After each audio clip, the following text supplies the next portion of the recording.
David Werisal, Febrian Hole, Dewi Somokil,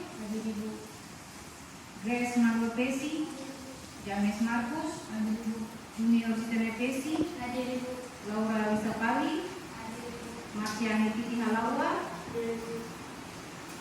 Marcelo Werisal, Patricia Wakano, Kristilia Patnasarani. Karena sudah kita punya materi yaitu coding dan kecerdasan artifisial.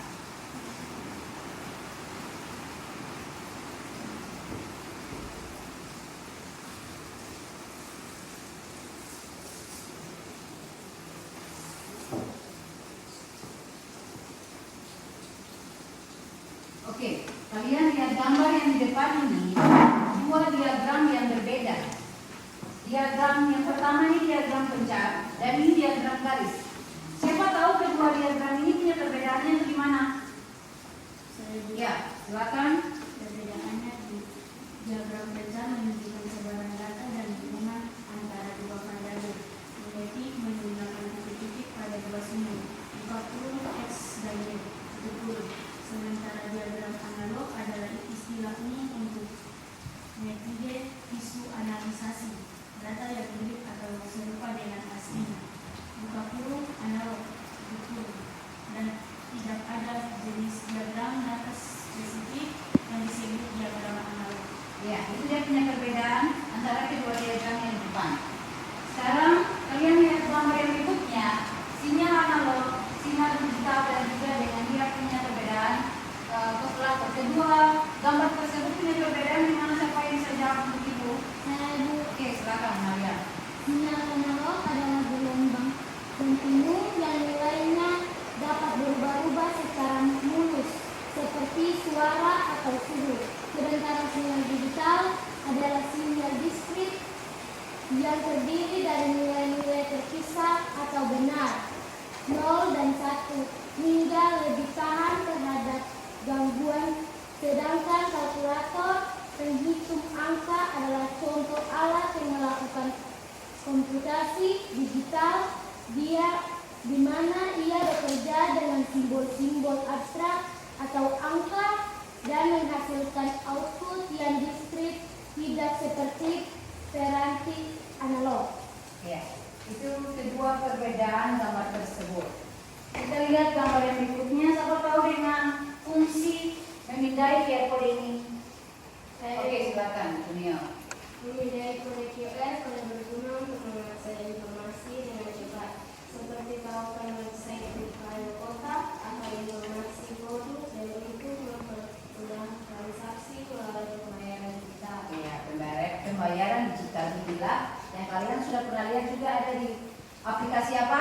Setiap aplikasi, khususnya WA. WA itu juga dia memindai QR, kode QR berarti segala jenis yang kalian tahu tentang kode QR ini berarti pembayaran digital, ya, khususnya itu pembayaran di digital. Kita kembali lagi pada tujuan pembelajaran. Tujuan pembelajaran yang pertama, menjelaskan apa itu berpikir komputasional dengan bahasa yang sederhana dan mudah dipahami, mengidentifikasi 4 elemen untuk berpikir. Komputasional berkomposisi, pengenalan pola, abstraksi, dan algoritma. Dan yang kedua, memberikan contoh konkret bagaimana setiap elemen berpikir komputasional dapat diterapkan dalam aktivitas sehari-hari anak. Dan yang ketiga, mengumpulkan dan mengelompokkan data sederhana dari kehidupan sehari-hari, misalnya hobi penggunaan waktu atau dua lingkungan sekitar. Yang keempat, menyajikan data dalam bentuk tabel, diagram, atau grafik agar lebih mudah dipahami. Dan yang kelima, menyusun langkah-langkah penyelesaian masalah secara sistematis atau algoritma sederhana. Dan yang keenam, menerapkan hasil penyelesaian masalah melalui simulasi atau contoh nyata dalam kehidupan sehari-hari. Itu kita punya tujuan pembelajaran. Kita masuk dengan dia punya apa itu berpikir komputasional. Berpikir komputasional adalah cara memecahkan masalah yang melibatkan penguraian masalah menjadi bagian-bagian kecil, mencari pola untuk langkah-langkah dan membuat solusi yang bisa digunakan kembali. Elemen-elemen berpikir komputasional meliputi yang pertama, dekomposisi, Memecah masalah besar menjadi bagian-bagian yang kecil dan mudah dikelola dalam kehidupan anak. Misalnya, saat anak ingin membuat kue, dia akan memecah prosesnya menjadi langkah-langkah kecil seperti menyiapkan bahan, mencampur adonan, memanggang, dan menghias. Lalu yang kedua, pengenalan pola, mencari kesamaan atau tren dalam masalah yang berbeda. Dalam kehidupan anak mengenali pola saat bermain Lego dan menyadari bahwa balok dengan ukuran tertentu selalu cocok dengan balok lain dengan ukuran yang sama. Dan yang ketiga, abstraksi, fokus pada informasi penting dan mengabaikan detail yang tidak relevan dalam kehidupan anak. Saat anak bermain rumah-rumahan, dia fokus pada peran dan interaksi dan tidak terlalu mempedulikan apakah rumah terbuat dari kardus atau mainan sungguhan. Toh, itu kan waktu kecil tuh biasa begitu toh? Iya. Yang keempat, algoritma, membuat langkah-langkah atau aturan yang jelas untuk memecahkan masalah dalam kehidupan anak. Saat anak bermain petak umpet, dia mengikuti algoritma sederhana, mencari teman-temannya. Jika ketemu, sebut namanya. Jika tidak ketemu, terus mencari. Siapa pernah alami itu? Kalian tahu? Ya. Pada saat kalian masih SD itu kalian main petak umpet dengan teman-teman atau tidak? SMP juga main mereka sih. Main. So, itu yang disebut dengan algoritma dalam kehidupan anak-anak. Kita lihat berpikir komputasional terhubung dengan kehidupan anak. Pemecahan masalah.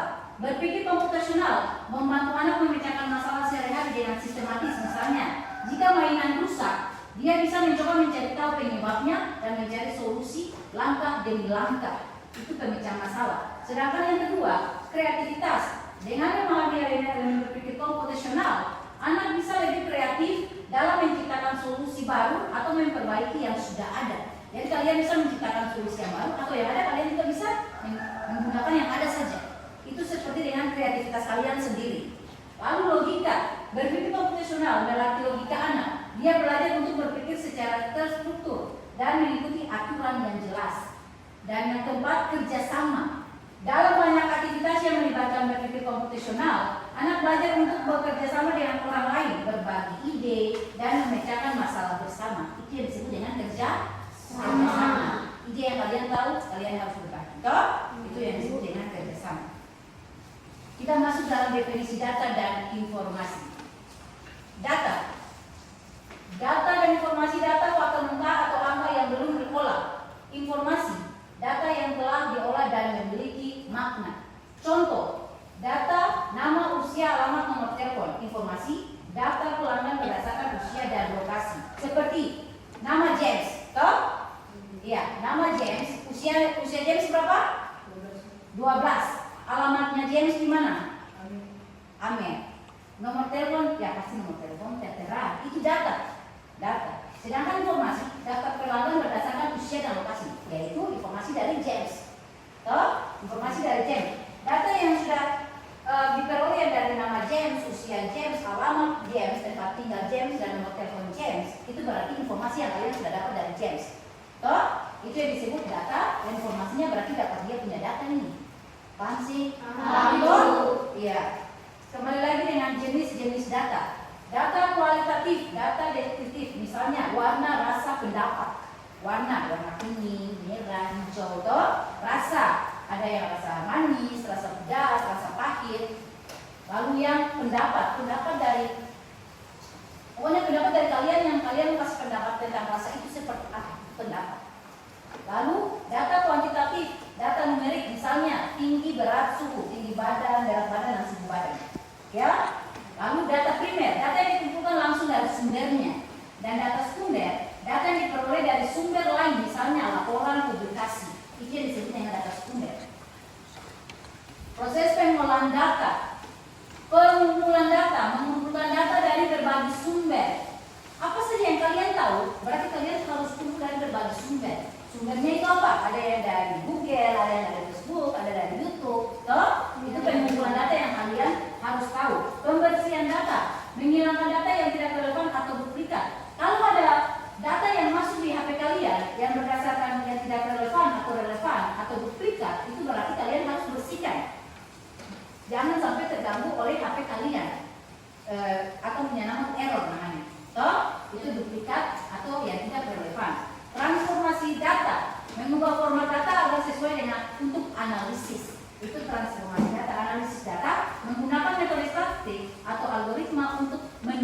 tentang pola. Dan yang kelima, interpretasi data. Menarik kesimpulan berdasarkan hasil analisis. Dan yang keenam, visualisasi data. Menyajikan data dalam bentuk grafik atau diagram. Ini dia punya proses pengolahan data. Alat teknik pengolahan data. Ini dia punya alat. Dari pengolahan data yang tadi sudah bilang gitu. Ini dia punya alatnya. Alatnya itu spreadsheet, Excel, Google Sheet. Untuk pengolahan data sederhana. Sedangkan database MySQL atau PostgreSQL untuk menyimpan dan mengolah data besar. Sedangkan bahasa pemrograman itu Python atau R untuk analisis data yang lebih kompleks.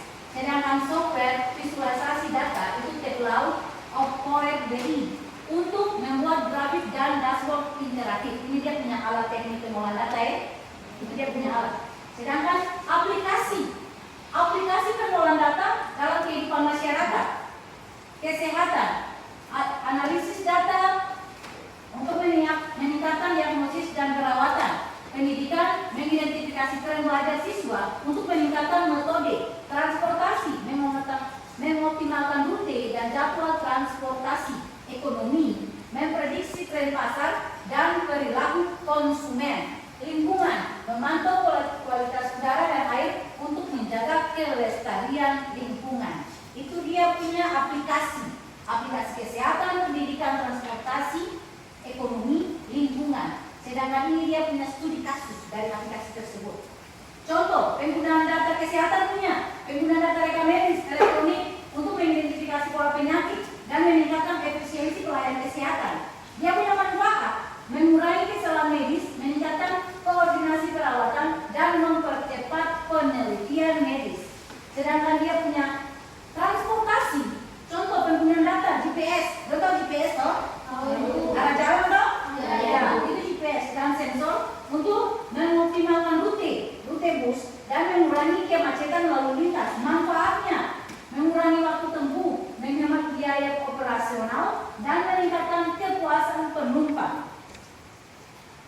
Dalam pendidikan, dia punya studi kasus pengolahan data yaitu guru menggunakan aplikasi e-learning untuk melihat data aktivitas siswa, berapa lama belajar, materi apa yang sering diulang. Itu aplikasinya untuk pendidikan. Manfaat, meningkatkan metode pembelajaran. Guru bisa menyesuaikan cara mengajar sesuai kebutuhan siswa. Jadi aplikasi e-learning ini bisa juga membantu cara menyesuaikan pengajar sesuai kebutuhan kalian, guru. Guru bisa menyesuaikan kebutuhan siswa. Itu lewat dari aplikasi e-learning. Sedangkan studi kasus pengolahan data dalam ekonomi. Contoh, industri makanan dan minuman melihat tren di media sosial untuk memprediksi menu atau rasa yang disukai konsumen. Kalau kalian di media sosial itu makanan atau minuman apa yang kalian suka di media sosial? Seperti apa? Minuman apa? Ada Florida, toh? Ada apa lagi? Makanan apa? Lemon apa tuh? Ya, lemon Milo. Itu kan semua dari media sosial. Kalian ingin tahu manfaatnya, berarti efisiensi produksi perusahaannya memproduksi barang sesuai permintaan pasar. Kalau laku di pasar tersebut, berarti dia harus kembali ke perusahaan tersebut untuk bilang sudah kita mengambil data-data yang setiap makanan dan minuman yang konsumen suka. Itu berarti dari perusahaan yang sudah membuat makanan atau minuman yang mereka buat. Toh, itu disebut dengan data yang dari media sosial yang kalian cari. Sedangkan kasus pengolahan data dalam lingkungan, aplikasi cuaca, lingkungan yang memberi peringatan dini, bencana, banjir, kekeringan, kabut asap. Lo tahu aplikasi cuaca toh? Yang biasa kalau macam cuaca mendung seperti begini, berarti akan muncul di HP tuh. Nah, cuacanya sekian. Itu berarti dia dari aplikasi cuaca.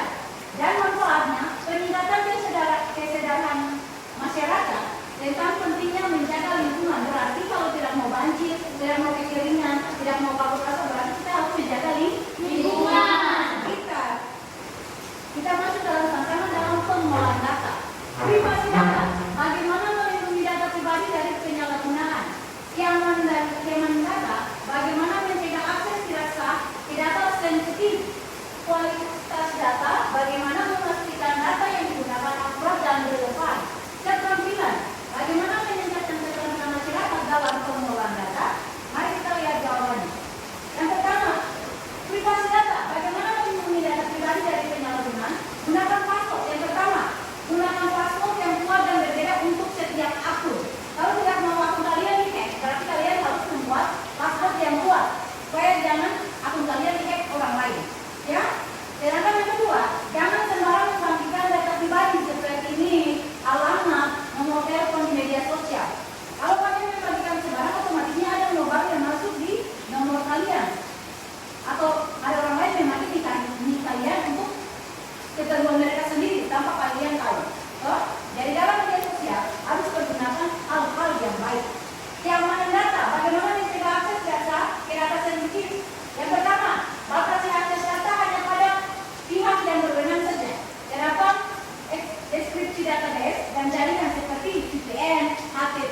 teknologi, membuat deskripsi dan sistem keamanan yang kuat, edukasi, meningkatkan literasi data di kalangan masyarakat. Sedangkan standarisasi, membuat standar kualitas data yang jelas. Jadi itu dia punya solusi, ya.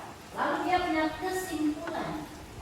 Pengolahan data adalah keterampilan terpenting di era digital. Data dapat digunakan untuk memetakan masalah dan meningkatkan kualitas hidup. Dan yang ketiga, penting untuk mengatasi tantangan privasi, keamanan, dan kualitas data. Jadi ketiga kesimpulan ini kalian harus pahami akan, ya. Ini disebut dengan pengolahan dari data-data tersebut. Itu dia punya kesimpulan. Ibu akan membagikan kalian dalam 2 kelompok. Ibu akan membagikan kalian dalam 2 kelompok. Itu dari, silakan tes. 1, 2.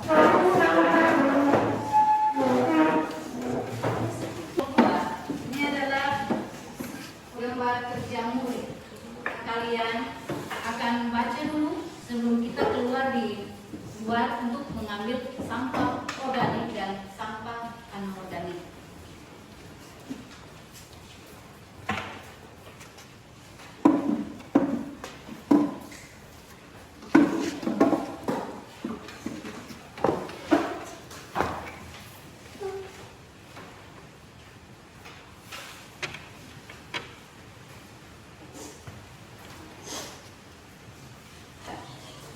Silakan kelompok 1, kelompok 2.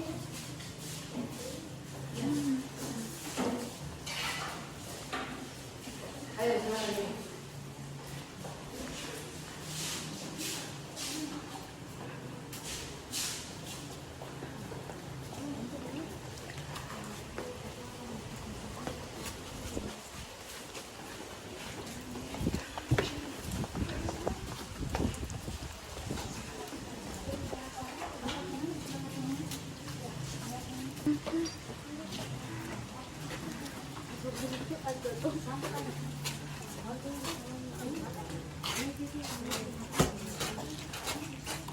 Ya, dia sampah yang daun kering, belakang, di sebelah sana juga ada.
Ya, semua buka aplikasi Google Lens. Silakan kalian mengidentifikasinya, punya data-datanya.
PPT dan kalian maju di depan untuk presentasi. Oke, silakan.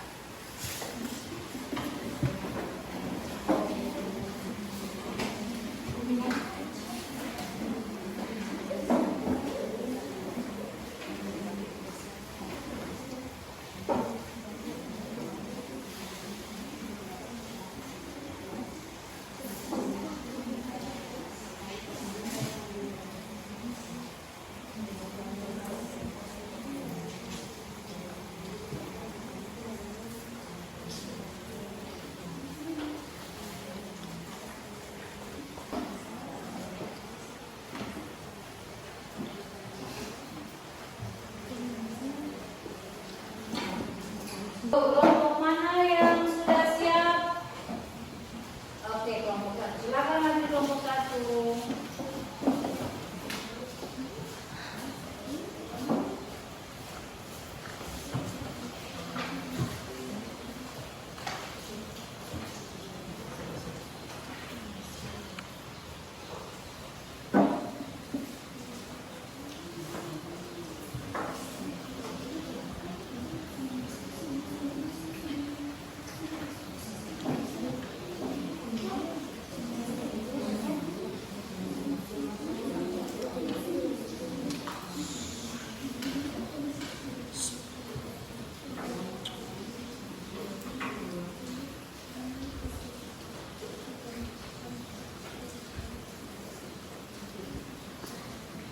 Jadi teman-teman, kami dari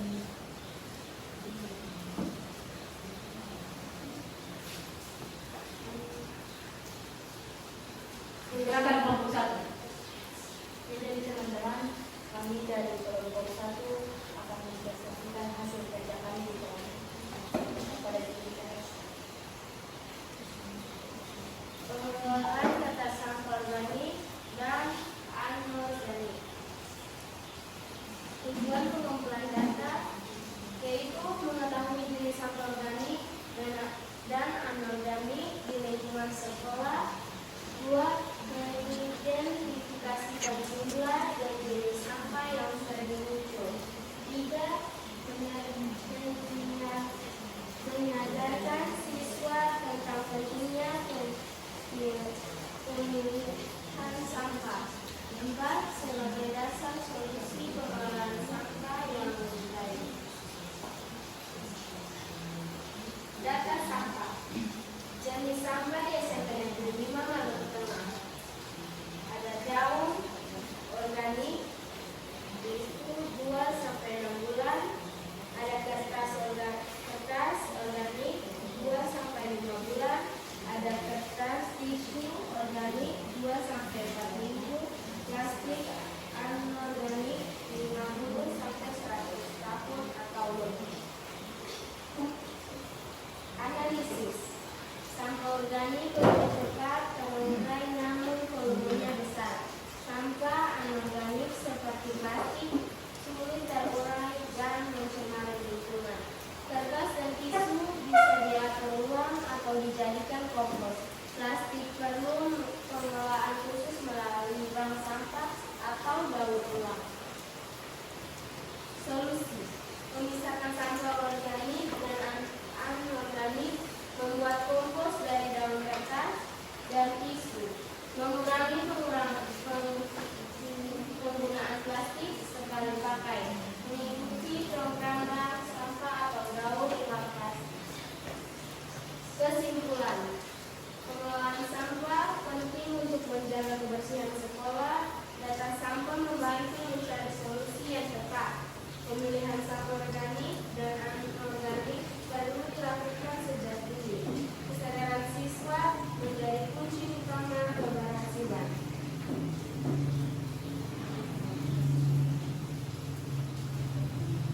Apakah ada tanggapan dari kelompok yang lain? Ya. Oke, aplaus untuk kelompok 1.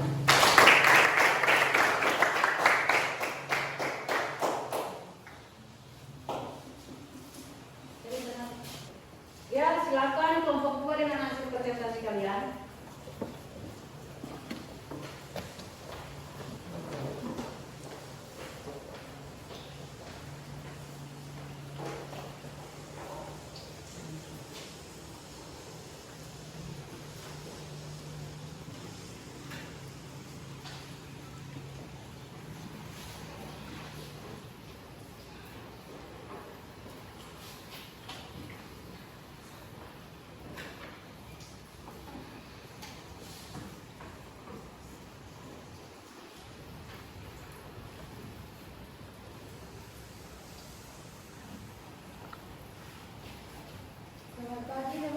semua. Di pagi hari ini kami dari kelompok 2 akan mempresentasikan hasil kerja kelompok kami.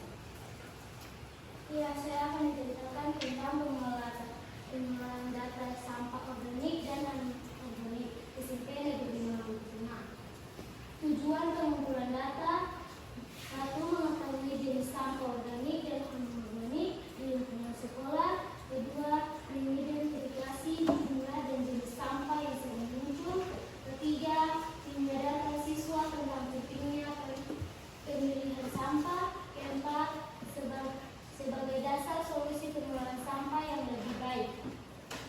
Data sampah: 1. Jenis sampah di SMP Negeri 5 Maluku Tengah. 2. Daun organik 2 sampai 6 bulan. 3. Kertas organik 2 sampai 5 bulan. 5. Kertas tisu organik 2 sampai 4 minggu. Plastik anorganik 50 sampai 100 tahun atau lebih. Analisasi: 1. Sampah organik lebih cepat terurai namun volumenya besar. 2. Sampah anorganik seperti plastik sulit terurai dan mencemari lingkungan. 3. Kertas dan tisu bisa didaur ulang atau dijadikan kompos. 4. Plastik perlu pengelolaan khusus melalui bangkai sampah atau daur ulang. Solusi: 1. Memisahkan sampah organik dan anorganik. 2. Membuat kompos dari daun, kertas, dan tisu. 3. Mengurangi penggunaan plastik sekali pakai. 4. Mengikuti program bank sampah atau daur ulang plastik. Kesimpulan: pengelolaan sampah penting untuk menjaga kebersihan sekolah. 2. Data sampah membantu mencari solusi yang tepat. 3. Pemilihan sampah organik dan anorganik perlu dilakukan sejak dini. 4. Kesadaran siswa menjadi kunci utama keberhasilan. Ya, itu kerja kelompok 2. Mungkin ada tanggapan dari kelompok lain?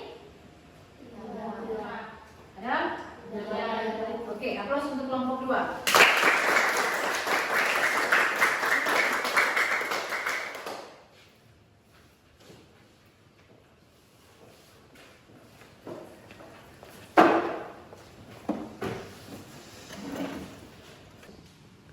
Oke, yang tadi kalian sudah mengumpulkan data dari sampah-sampah tersebut. Kalian sudah tahu toh?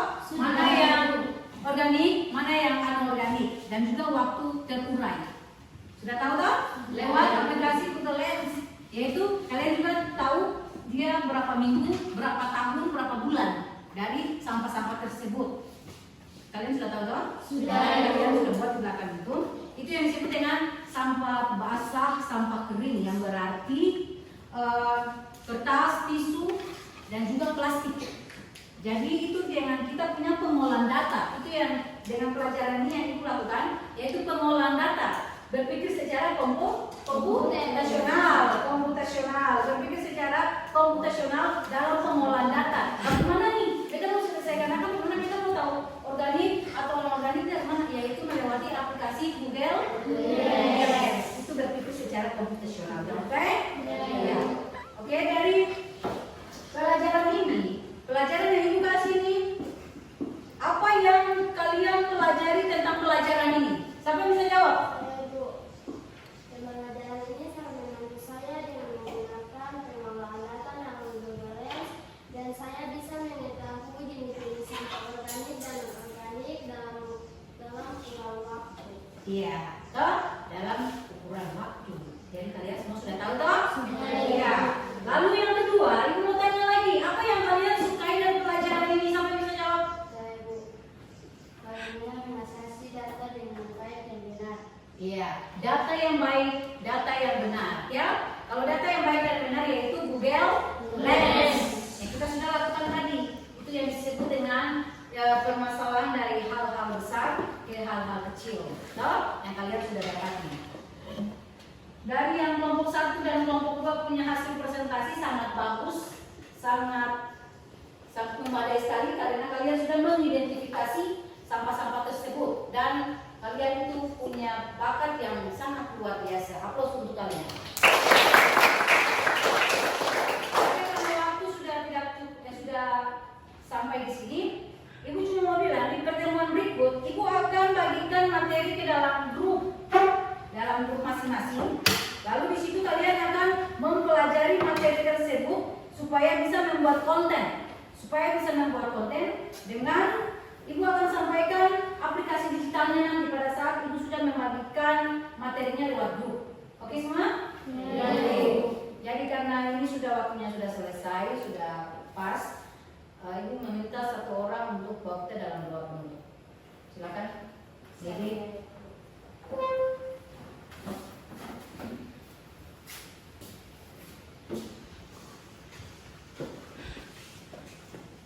Teman-teman, mari kita berdoa. Tuhan Yesus, di siang hari ini kami anak-anak sudah bisa belajar Tuhan. Terima kasih atas undangan-Mu dari pagi sehingga sampai di siang ini Tuhan.